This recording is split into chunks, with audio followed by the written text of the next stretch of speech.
Minnesota Vikings finally got their first win of the season last week in Carolina. But in my opinion, I believe in our opinion here, that win means absolutely nothing if you can't come out and win this game against the Kansas City Chiefs. We do have Yeah. the benefit of this being a home game for us, and you have the Chiefs coming off statistically and honestly for Patrick Mahomes as well. Probably one of the worst games of his career, and the worst games that we've seen Kansas City play in quite a while here. So Right. I think there might be a little bit of hope in Vikings land for this one. I mean, no matter what, though, even though you got the Chiefs coming off a week like that and the Vikings coming off a win, this needs to be a game where Vikings need to play pretty much perfect in order to win this game. I know I said it last night on our stream. I know we were talking about that. Just going against even a Chiefs team that doesn't have all the weapons that Mahomes had in the past. Kelsey is, it really feels like that connection between Mahomes and Kelsey isn't quite there yet this season for the most part. I mean, Kelsey did have kind of a down game last week. But at the end of the day, it's like you have to play nearly perfect to beat this team. Well, what are your thoughts going into this ever important game against Kansas City Chiefs? I mean, that's a good point. I mean, that's one thing about this game is their wide receivers are just not any good. And if I'm like you're talking about Travis Kelsey and Mahomes connection, I mean, man, defenses, I feel like probably mostly just have to worry about Kelsey. At this point, I feel like you can just put man cover any of these other wide receivers and then focus everything on Kelsey as well as Patrick Mahomes. But the thing with Patrick Mahomes, even though he did have, how many interceptions he had? Like two interceptions in this game? Yep. And they were both two bad. interceptions.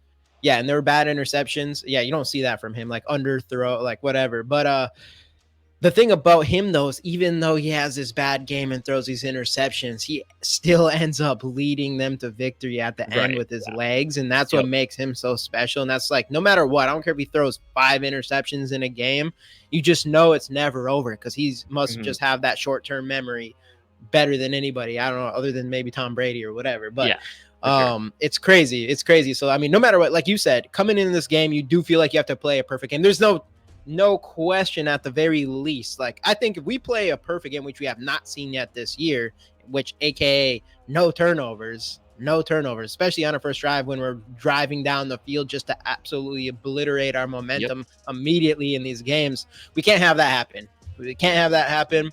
And if we do want to win this game, because like you said, like the Kansas City so far this year has not really looked like themselves, this especially even last year.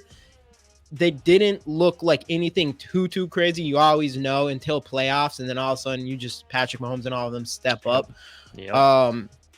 They seem like they can be beatable, and I do think even though we're 1-3, I think we have the talent that can pull it off if we don't make any mistakes. Right. And in my opinion, I do think we have to come out and we can't let them lead in this game, or we have to do whatever we can. And they might lead in this game, but we have to do everything we can to try to stay ahead of them and not let them get a sizable gap on us.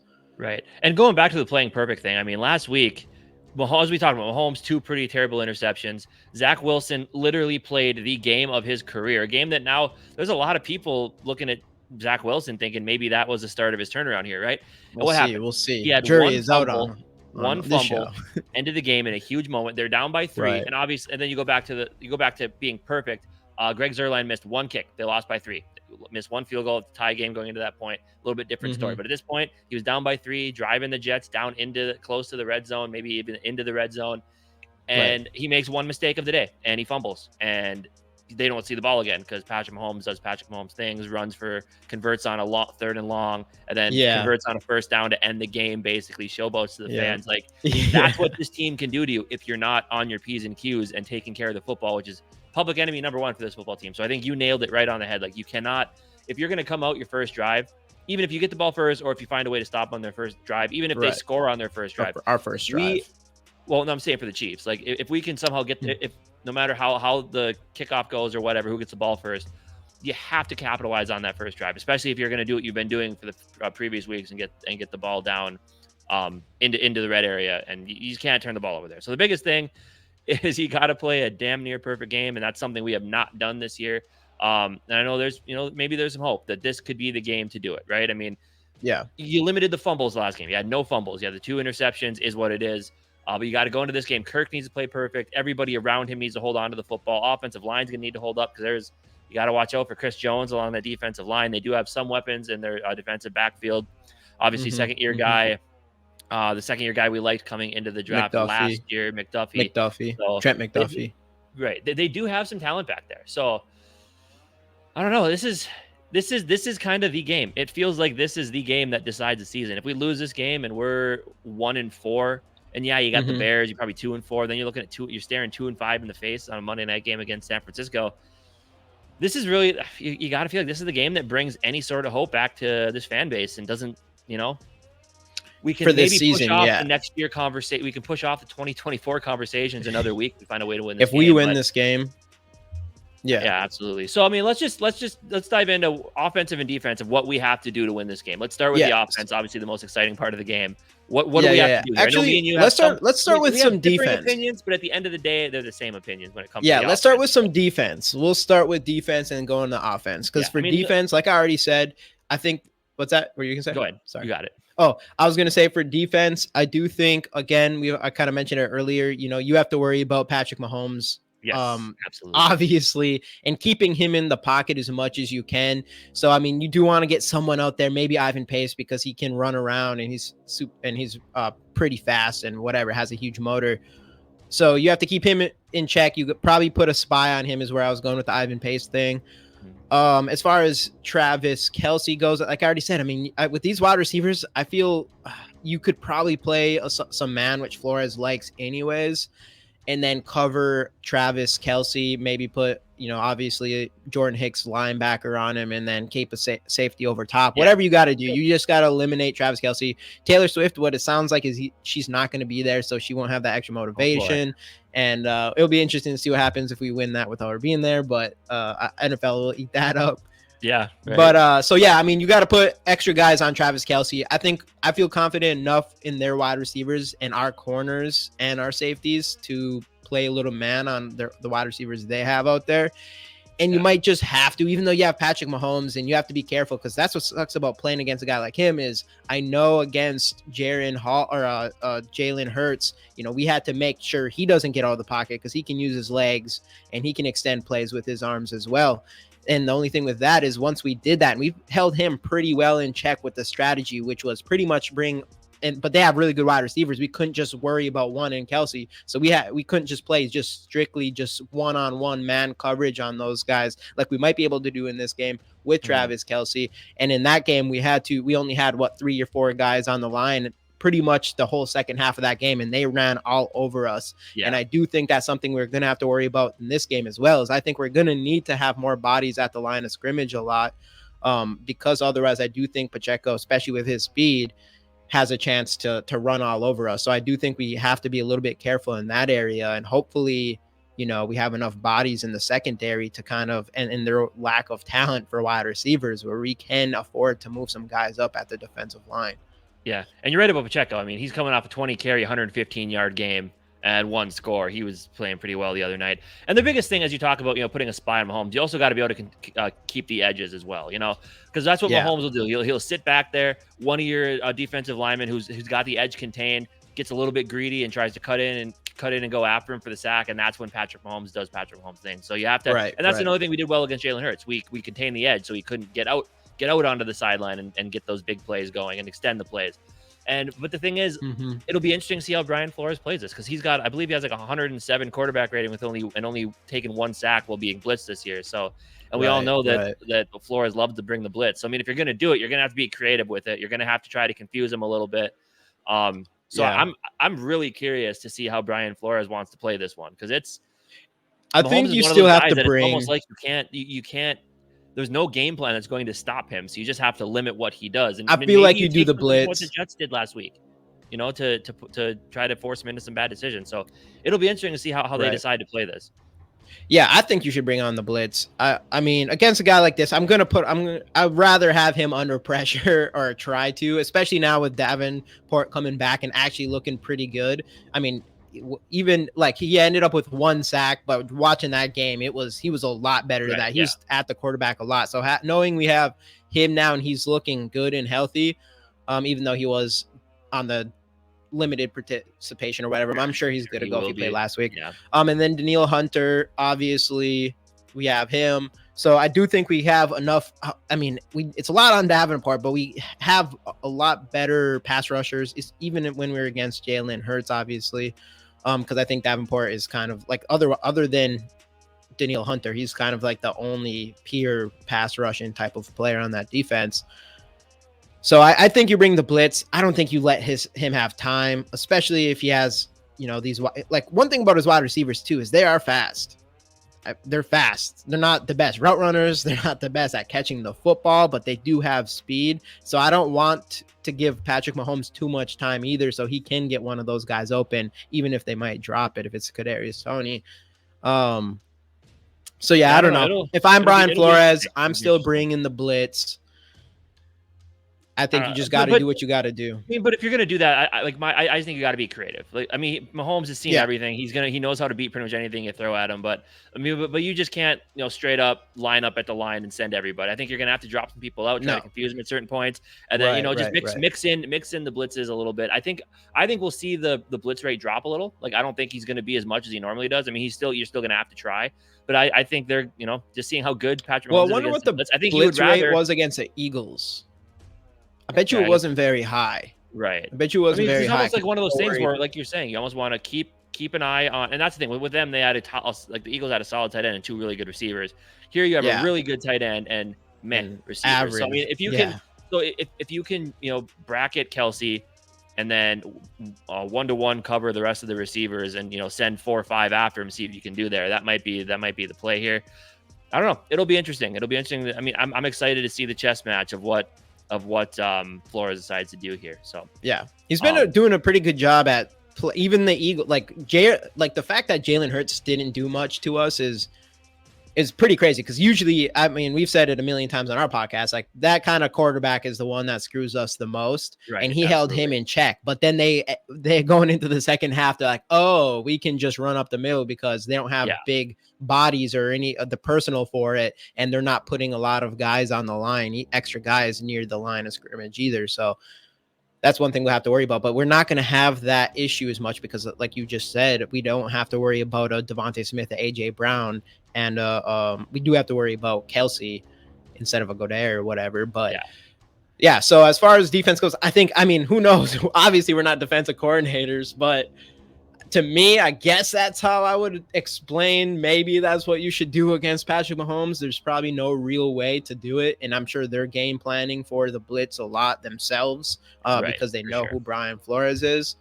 And I don't know, hopefully. And I mean, if he's as creative as like he was with Harrison Smith last week, that'd be nice. And I think we need it. I think bring on the blitz, but like you said, like try to be creative as you can. You mentioned this a couple times this week, is you like seeing Danielle Hunter and Davenport on the same side and kind of doing stuff like that. So hopefully, I mean, that's I would say, to me, that sounds right, but we'll see. I mean, and then the creativity doesn't end on defense, because I mean, offensively against this team as well.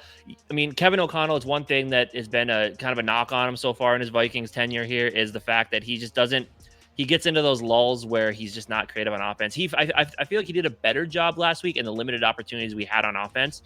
But obviously there was still, after the big turnover, we both pointed out, they went straight to boring. I think him and Kirk are on they're all the same wavelength. I swear, like when they're both wanting to be aggressive, things are creative. Kirk's aggressive. And then when they're both in these little lulls being conservative, then they both, and that was a great example. I mean, we ran twice, and then the third down was Kirk little dump off right after that. So I don't know. So that's one thing we have to worry about as far as offense. But I mean, but it's just, you got to get the ball to your playmakers this game, and you got to get them early and often. We got Justin Jefferson involved early last week as well, which was nice. But I mean, we got to try to even out the possession battle a little bit more. I mean, we lost it by quite a few minutes. I don't have the exact numbers here last week against the Panthers.